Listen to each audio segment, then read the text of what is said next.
Right. Hustlers University. 55. We're at 55 now. You should have learned a whole bunch of shit already, but we've got more coming. 55. Right. Remember what I said to you earlier, that you cannot make money, you can only take money. This is super important. This is lesson number 55. You have to learn to view all of your offers from your buyer's eyes. And you have to understand why that's so important. The Federal Reserve can make money. They can print money. You can't. There's only one way you're going to make money. I'm going to give you a demonstration of how that happens. This is Mr. Customer. This is his money. This is you.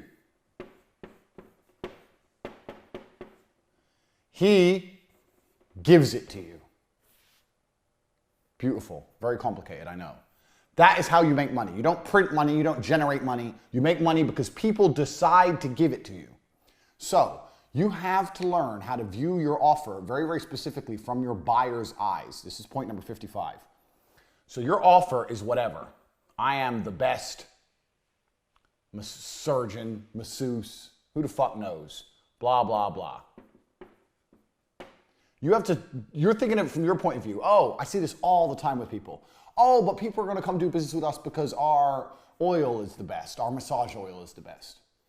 Does he know anything about massage oil? Does he even give a fuck? Has he tried bad massage oil? Does he know the difference? Has he felt the difference between good and bad massage oil? Like you think, I see this all the time with people. They think nitpicking tiny little details is going to make them money.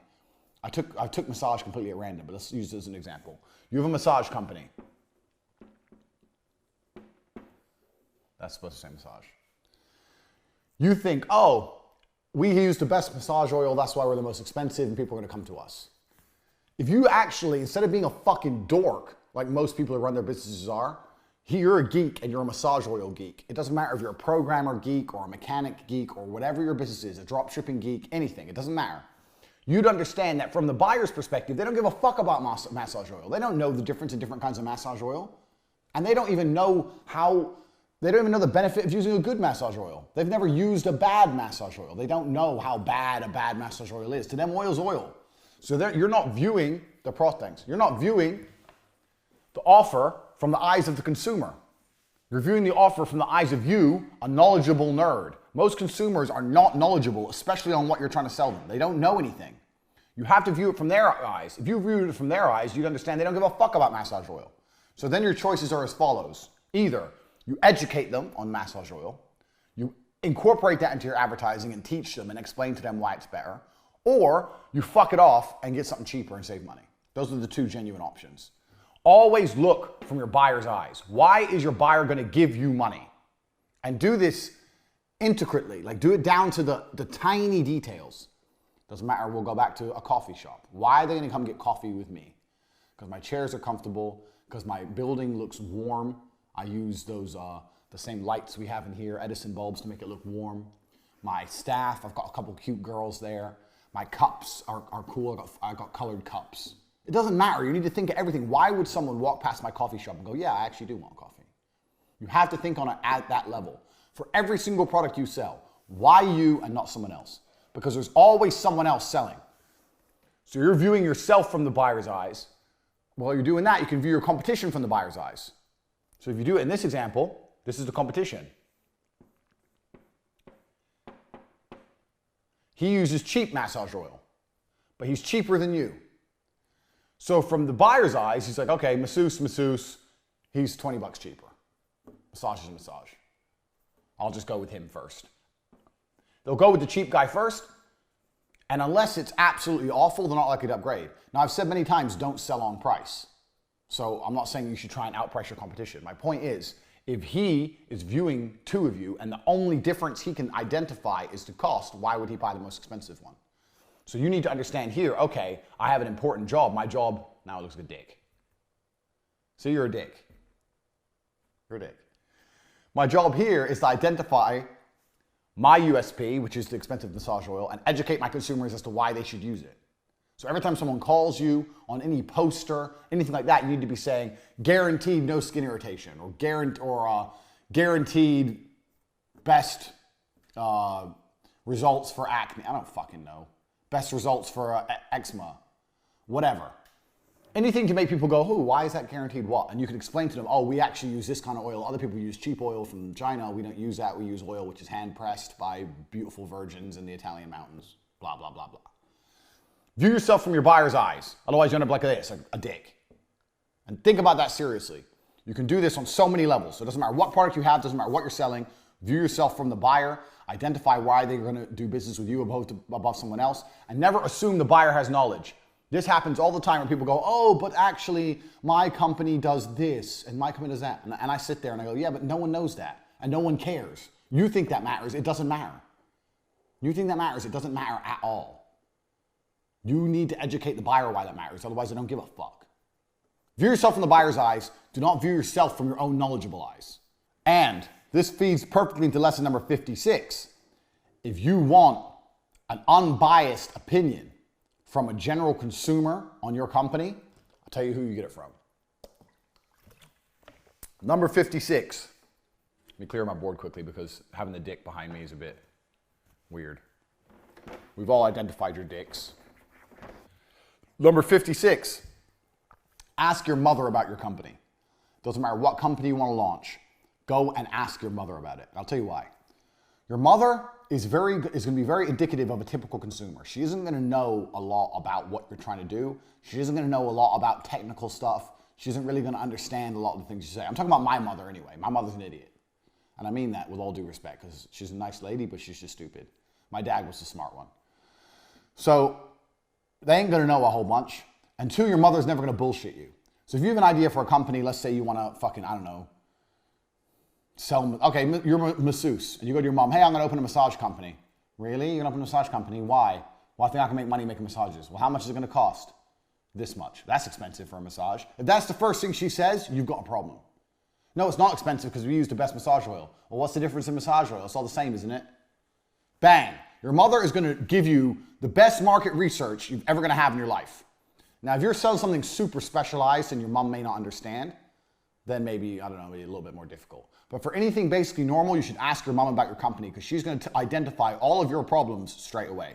That conversation, imaginary conversation I just had with my mom, she identified that I'm coming across as expensive and that no one gives a fuck about massage oil. Bang, there's your problems identified. Your mom's never going to bullshit you. She's always going to be straight to the point and explain to you exactly what your issues are and what needs to be solved. Any company you're launching, you need to show to and speak to your mom about because she's going to cut the bullshit faster than anyone. Please remember, your average typical consumer is not an educated person because most average people in the world are not educated people. They don't have much knowledge of anything and they certainly don't have knowledge of your particular subject and they don't have specialist knowledge of your subject. I don't know about you. I mean, I'm a professional fighter. I've been getting massages where I've been training hard for many, many years. When I walk into a massage parlor and they say, do you want sports massage, Swedish massage, this massage, that massage? I still don't know the difference. I don't know. They're all the same, aren't they? I don't know. All I just go, okay, this one. So I don't even know about massages. And I've probably had more massages than most people. And this is my point exactly. Your consumer is not educated. So you need to educate them and make them understand why you're charging more. Or you need to remove that barrier. So when I just gave that conversation with the mom there, with the massage oil, she's already identified as expensive. She's identified no one gives a shit about massage oil.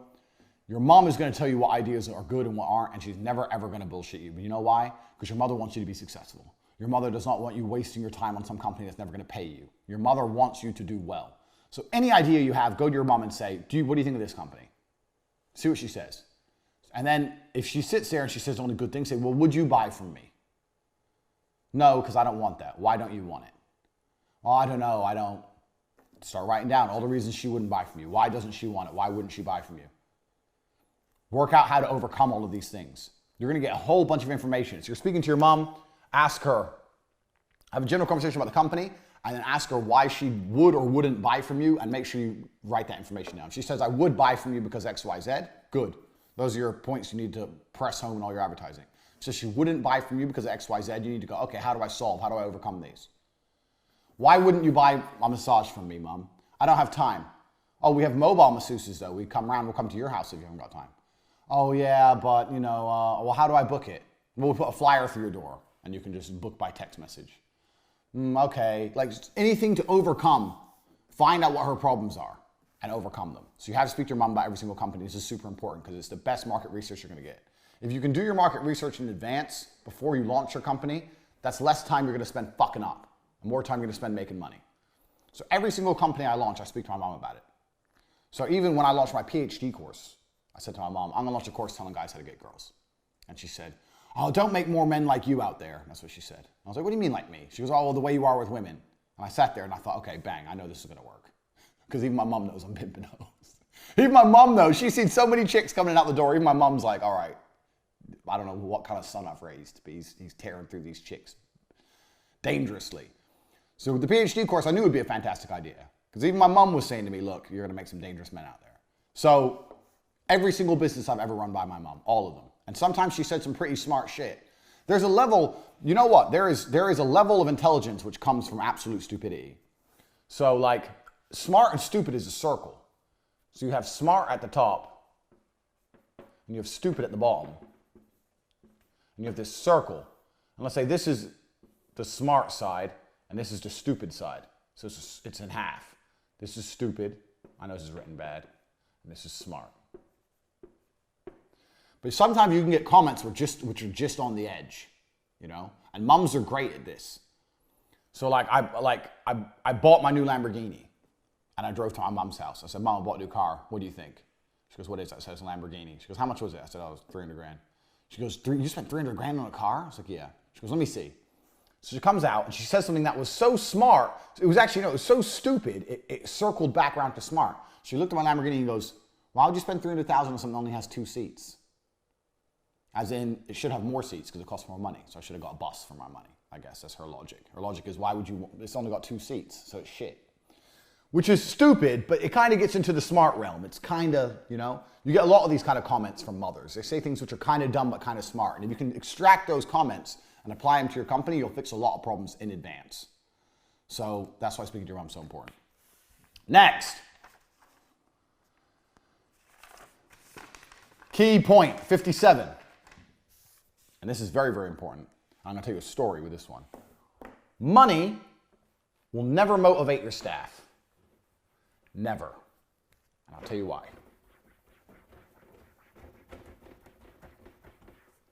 Money is numbers, and numbers never end.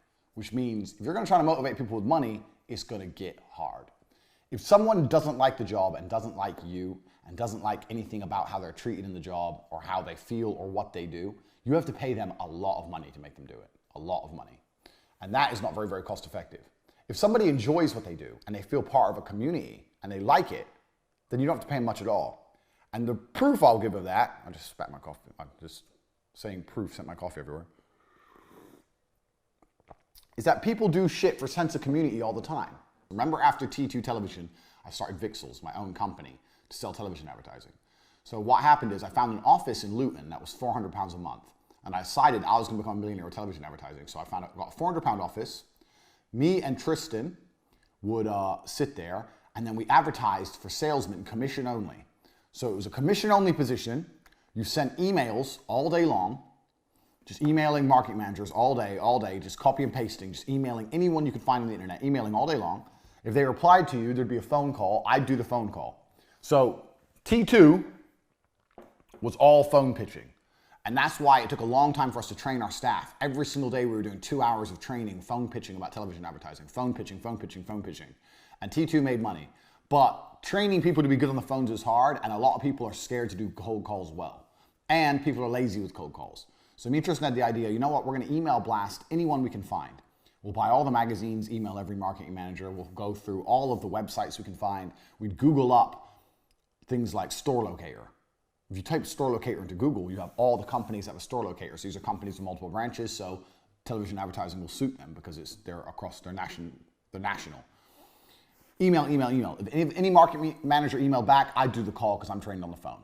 So Vixels was different. T2, everyone pitched on their own. Vixels is just emails out. So we put adverts out there for a position, which was commission only. So no basic. Every deal you landed, you got 5%. So if you landed a 20 grand deal, on TV, you'd get £1,000. So if you landed 2 a month, you get 2 grand a month. Ain't gonna make you rich, but whatever. And we were hiring basically anyone, like dorks. It doesn't matter. Like we had one guy who had a criminal record. We had one dude who was just a bit of a weirdo, some fat guy. with some other guy who definitely drunk too much because he stunk of booze. But who cares? They were coming in, they were sending the emails. If someone emailed back, I'd call them. Over time, as people came and quit and didn't land any deals, we ended up with quite a good little team of 4 guys, plus me and Tristan. So 6 guys who were in this office. Now, these guys were working hard. They were emailing like machines because you can't get a machine to email because you got to go to the websites, find their email marketing manager's name. You can buy email marketing manager lists, but they never worked because it changes so often. It's bullshit. So we had to go and manually find and manually type it in and da-da-da. So these guys are emailing. Anyway, most of the guys I had there for the first solid month didn't make a fucking penny. I had free staff for a month. I had 4 guys plus me and Tristan, and they're working their asses off for free. How did I motivate them? Every day I'd come in, positive energy, come in full of energy. Guys, today's the day, we're gonna make it, da-da-da. Oh, your guy emailed back. Oh, I'm calling him later. That's a deal. That's definitely a deal. I've been doing this a long time. Might take a few weeks, but that's gonna be a deal, da-da-da-da. And I'd order pizza. Every day I'd order pizza. We'd sit around, we'd eat our pizza in the office. I'd talk about the big dreams of how T2 was such a big company, how Vixel was gonna be bigger. I'd sell a dream, and they'd eat pizza, and everything was fine. So for a $10 pizza every day, I had 4 members of full-time staff. Now, none of these men were motivated by money. They were motivated by my energy, the dreams of the future. They weren't getting paid anything. They may have been motivated by the future prospect of money, but I hadn't offered them any money to turn up, and they were on time every single day. You do not need money to motivate your staff. If your staff respect you and they know where you're going and things are going to go well, then you don't need money to motivate them. I actually fucked up big here because what happened with this company is I accepted a fight and I decided to go training in Slovakia. And when I went away, Tristan came with me, we went away for 10 days. And in the 10 days, me and Tristan didn't turn up in the office, all the men quit. Every single one. And that was the end of Vixel's. The whole business fell apart. And that's because we weren't there. The leaders had abandoned ship. They felt there's no leadership energy in the office. There's no one buying pizza. Why am I coming here every day for free? All of a sudden it dawns on them and they leave. But the point I'm trying to make with this story is number 57 is that money will never motivate your staff. There's better ways to motivate your staff. Obviously pay your staff well. Obviously if they need money, give them money. I'm not saying you can get them all to work for free. My point is I see loads of people who go, I'll start a company and I'm going to pay my guys the most. And I saw this with a fight promotion. So there's a fight promotion that come along and goes, I'm going to launch the biggest fight promotion. Some guys I know with money, big money as well. We want to launch they came to me. We want to launch a kickboxing promotion. We want to be the biggest. So how are you going to be the biggest? Well, we're going to pay all the fighters the biggest money, the most money. So they all want to fight for us. Get the best fighters. Sounds like a good idea, especially fighters because most fighters are broke. The problem is they didn't end up getting the best fighters because they didn't have good exposure. They didn't have good cameras. They didn't have good social media platforms. So a lot of the fighters were choosing to fight other places because of the prestige they got for winning as opposed to this organizations no one's heard of and a couple extra hundred. Money doesn't motivate. There's far better ways to motivate than money in life. So don't be thinking you need to pay your staff loads of money to make them loyal to you. That's complete bullshit at all. That's not true at all. Get that out of your head. Money doesn't motivate. 58, success is exponential. When you've done something once, it's much quicker to do it again. It's the same with anything. You'll say you start driving, you parallel park once, it takes forever. Eventually you get good at parallel parking, it's quick. It's exactly the same with success. Success is exponential. As you've done things, it becomes quicker to do things. It takes a long time to make $1 million. It's easier to make a second million. It's even easier to make a third, and it's easier to make a fourth because you understand mechanisms. So, starting from the very, very bottom, if you can stay motivated and work hard when you have nothing, you're in the hardest part. It does get easier. The problems change. As you get bigger and become a bigger company, you have new kinds of problems. You may have legal problems or fulfillment issues or all these other problems, but you won't be broke anymore, at least. I believe business gets easier. It starts hard, H for hard, and gets easier. If you can stick it out here, you'll enjoy this. Most people quit here. 99% of people quit when it's hard, and that's why the 1% is the 1%. It's exponential. The first time you make a website, you have to go out there, you have to source all these different companies, you have to find a member of staff to make it, and you make it, and you make mistakes, and you change it because the SEO ain't set up, blah, blah, whatever. The third, fourth, fifth, sixth, seventh time you make a website, you can do it very, very quickly. You can do it properly the first time without mistakes. So, success is exponential. Keep that in mind, that anything that seems to be like taking forever now, remember lesson 1, speed, speed, speed, speed, speed. You're gonna get better at it, you're gonna get faster at it, and soon things are gonna blow up quickly.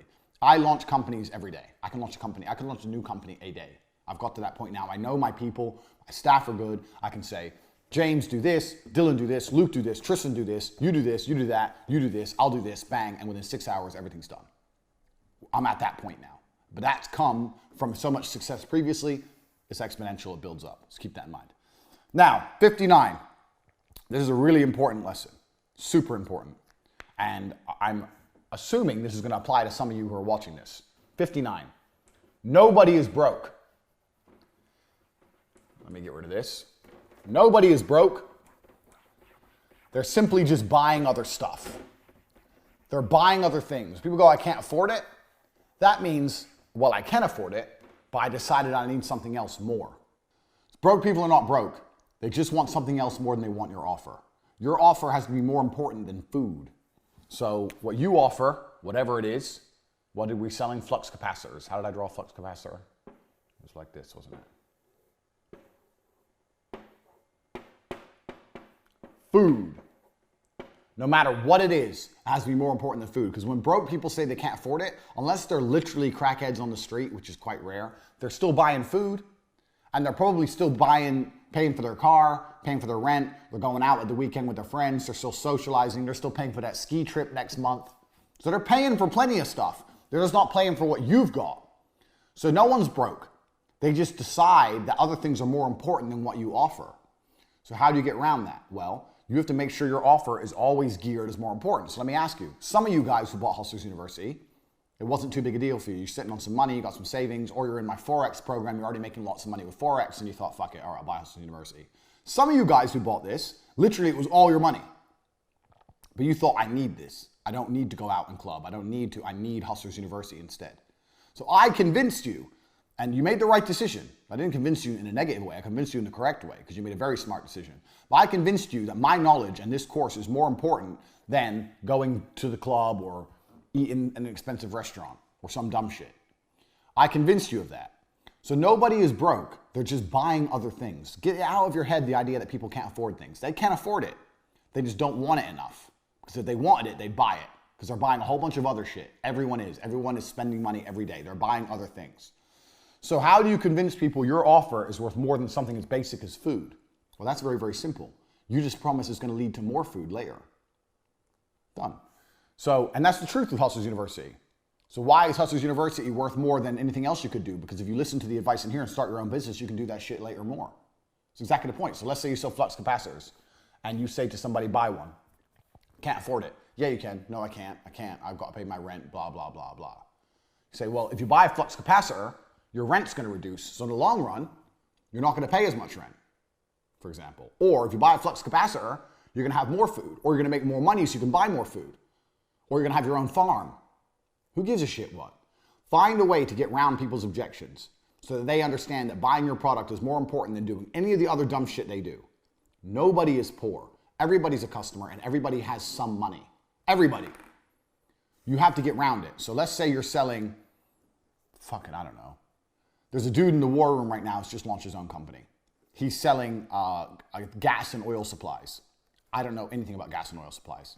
I also don't know how he sells. I don't know his particular selling tactic. However, I'm sure he makes it very, very clear to people when he tries to sell them a new pipe. You need this new pipe.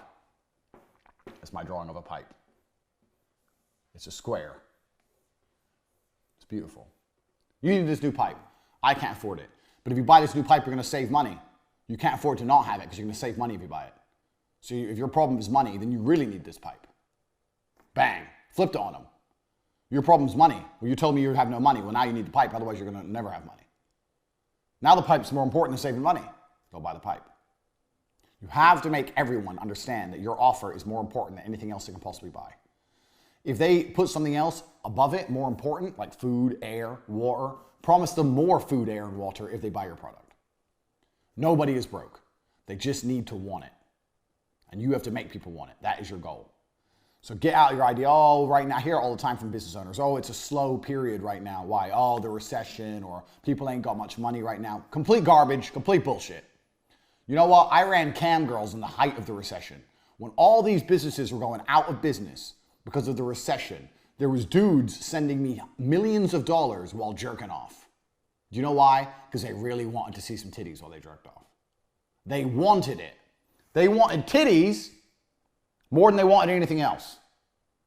So why are some businesses recession proof? Why you think during a recession, things like gambling, things like smoking, drinking, cam girls, you think vices would disappear. Oh, it's a recession. We have to cut back all the dumb shit and focus on the necessities. Why does that not happen? Why does the dumb shit grow? Because people go, oh, okay, it's a recession. I'm going to save my money. And they start being tight and being stupid about other things, but they still can't control their vices and they end up blowing more money on their vices. Because with vices, people want it. And this proves my point absolutely. Even during an international recession, people are not broke. You just have to make them want what you have. Get that out of your head that people are broke. It's completely untrue. You just have to make your offer more appealing than anything else they can possibly spend their money on, and they'll buy your offer. And you do that by either promising more of something else or positioning yourself above something else. Very, very easy. Next, nothing ever fixed itself. Point 60. Let me wipe my board quickly. Point 60. Nothing ever fixes itself. This is the same with anything inside of any company, and we're all adults and we should know this. So you're an adult. When's the last time your car broke down and you did nothing about it and it fixed itself? When's the last time you had a flat tire and instead of going to the mechanic, you came out a few months later and the tire was fixed? Never.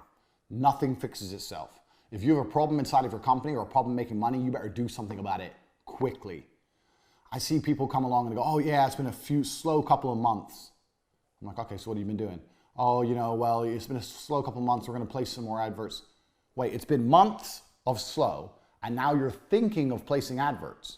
After the second slow day, I would have been in a panic. I'd be like, whoa, what the fuck's going on? It's been 2 days. Where's the fucking money? Oh, but sometimes it can vary from day to day. Nah, don't buy it. Change something now.